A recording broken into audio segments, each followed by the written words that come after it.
welcome back to the What We Said podcast. Today, I am no longer Chelsea. I am the devil. And I'm the angel on her shoulder. We are dressed up as an angel and a devil right now. And today is one of our most anticipated episodes, I think, of the whole year. Today is our Halloween edition special. It is our scary, spooky story episode. So you guys wrote in the scariest thing that's ever happened to you or someone you know, and we're reading all your stories on the podcast. This is the third year in a row that we've done this, correct? Yes. But you guys better freaking get ready to be spooked. We have not read any of these stories yet, but I'm already just like freaked out. And I haven't even satanic. Oh, I'm just kidding. Wowza. I'm dressed up as the devil, you guys. You'll see. To see our costumes, go to What We Said podcast on Instagram. You'll be able to see how awesome we look.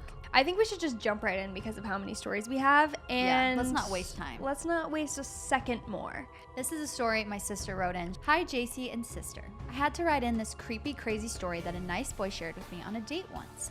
During his senior year, him and his friends were out one night during the week of Halloween. Before ending the night, they were sitting in his truck outside of his friend's house. The truck was parallel parked with the lights on, and they were facing a few houses across the neighborhood street. They were talking when one of his friends said, "Wait, did that thing just move?" while pointing to a house across the street. When he looked, his friend was pointing to a life-size Grim Reaper that they thought previously to be a decoration in the midst of all the other Halloween decor. The truck lights were shining on the lawn, but the Grim Reaper was completely still. But as they kept watching, they saw it move again, and it would shake a little bit as if it were a person just trying to stand still. No. So they had a brilliant idea of starting up the truck, hitting the gas right up until the house curb, when they would slam on their brakes, awaiting either no movement or movement. After slamming on the brakes right before the curb to the house, the Grim Reaper took a big step back. So their friends frantically reversed and drove away, leaving the mystery of the Grim Reaper. Well, a few days later, his friend called him up and asked if he had heard the news about the stabbing by a man dressed as the Grim Reaper. So he looked up online to see the article of a lady who lived just a few houses down from the lawn of the spotted Grim Reaper, and she was reportedly stabbed in the bathtub 8 times by a man dressed up as the Grim Reaper on the same night they saw it. I guess his friends all got there at the worst, best time, and the Reaper was stuck there until they drove away because he was too scared to be caught. Oh. They never reported anything to the cops because they arrested the guy eventually, and he was charged for the stabbing. Also, the lady miraculously survived. Anyways, happy Halloween. Next time you see a life-size Grim Reaper, don't slam on the brakes. Just run it over. That's terrifying. Horrifying. I've heard stories like that where they, encounter someone and then Later on they find that they see on the news that that person did something. That's terrifying. Yeah, that's terrifying. No thanks. No, thank you. Okay. Hi, JC and Chelsea. I absolutely love the podcast and I've listened to every episode since day one. The scary story episodes are always my favorite. This past January, my friend and her college roommates were just casually talking about sleep talking and were wondering how often they do it, if ever. So her friend decided to download an app that records you through the night and alerts you in the morning if it detects any noise while you're sleeping. Oh, I have that app. I already have goosebumps typing this. The next morning, she woke up and the app said there was a noise recorded at 3 a.m. She was so excited to hear what she'd been saying in her sleep and gathered her roommates around to listen to it during breakfast. And as you can probably guess, it was not her voice. It was fully a man's voice in her room following the sound of metal. Don't worry, I've attached the voice memo. It is terrifying. Listen to the voice memo with your volume all the way up and let me know what you think he says before I tell you, because everyone who listens hears one of these 2 sentences. I'm terrified. We have the voice recording here, you guys. I'm going to put my volume all the way up, and I hope you guys can hear it. Okay, here we go.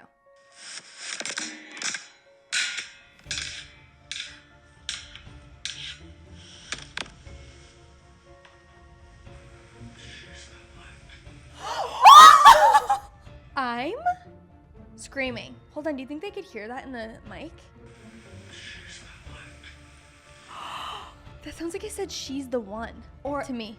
Or like she's not awake or something. I can't even hear.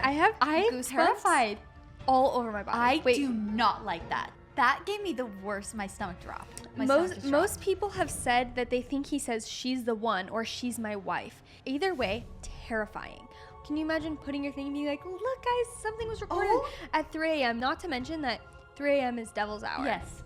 Oh, we know. If you guys have listened to previous years, 3 a.m., devil's hour, stay away. Which always terrifies me if I wake up at 3 a.m. I'm like, Cool. Yeah. I forgot to issue a warning at the beginning of this episode that, like, if you are sensitive. If you don't like scary, yeah. stay away. Hello, ladies. I've got a real spine tingler for you. Let's go. One night I was having a horrible nightmare, but it was unlike any other nightmare I'd ever had before. There were weird numbers and symbols that I couldn't understand, but they meant horrible things were going to happen, like death, people being tortured, and other awful things that I was trying to prevent by figuring out the symbols. Okay, sounds like a Nancy Drew game to me. The overall feeling of the dream was darker and more sinister than anything I had ever experienced. Whoa. I felt like there was some kind of presence in my dream besides myself. The weird part about the dream is that I knew I was dreaming the whole time, all while in this dream I was trying to wake up, but I was literally trapped. I felt like this presence was stopping me from leaving and getting some kind of sick pleasure from the whole thing. Somehow, I eventually escaped and woke up. When I woke up, I almost wished I was still stuck in the nightmare because I woke up to my pitch black room, but there was a figure so shrouded in the darkness that the darkness of the room almost seemed light. Oh? I have chills. I have chills. This figure was slowly moving away from where I lay in my bed, and I could hear feet dragging across the floor as this, I'm gonna cry. I was so completely petrified with fear that I couldn't breathe. I honestly thought I was in another dream or seeing things. I couldn't move or even wake my husband up next to me. I prayed harder than I ever had in my entire life for myself and my family and for this thing to leave. When it was gone, I literally cried and prayed the whole rest of the night. I told my mom and husband about what happened the next morning. I felt crazy relaying what had happened because it didn't seem possible, but they both believed me. The craziest part of the whole thing is that my mom really freaked out when I told her because the day before my nightmare, she had seen a black shadowed figure in the guest room of our house. She didn't know if she was just imagining it or not, but she knew it was real when I described the exact same figure. Oh. I wanted to cry. That and the fact That's that not she good. said, I told my husband and my mom the next morning, I would have woken them up. I would have woken my husband up 2 seconds she said later. She couldn't. I would wake up my Oh. husband and be like, I'm terrified. Yeah. She's a brave woman. Love you guys, and I've been waiting for this episode to submit this story. Also, just wanted to say. Scared. Also, just wanted to say how much I loved your last episode. I died laughing. If you need a need laugh to. after this episode and you haven't listened to the last episode, go listen to our last week's episode. Listen to it again if you need to. This is an incident that happened to my sister's friend shortly before COVID happened. We'll call her Amy. Amy matched with someone on a dating app who seemed like a normal, down-to-earth guy. The two met and ate dinner at a fancy restaurant in New York, hit it off, and had a great time. As the night dwindled and the dinner was coming to an end, the date suggested they go to his house, which was just a block over. Since the date went well, Amy agreed and followed him home. He started giving Amy a back massage back at his place, and during this time, Amy picked up a phone call from a friend who was curious to know how the date went.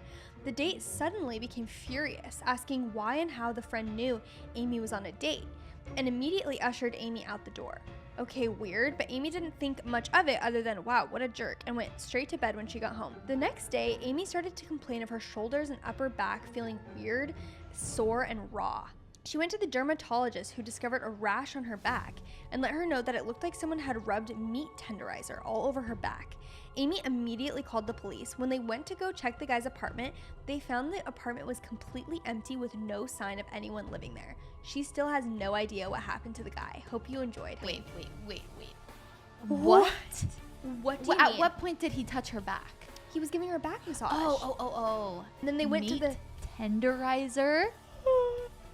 You would feel- Literally, Hannibal Lecter. You would feel so violated and Ew. disgusted and terrified. Yeah. I am so glad I don't have to date. You'll hear these true crime stories of girls who match with guys on Tinder or whatever, go on a date, and then the guy's just a creep. Yeah. Can you imagine? Rubbing.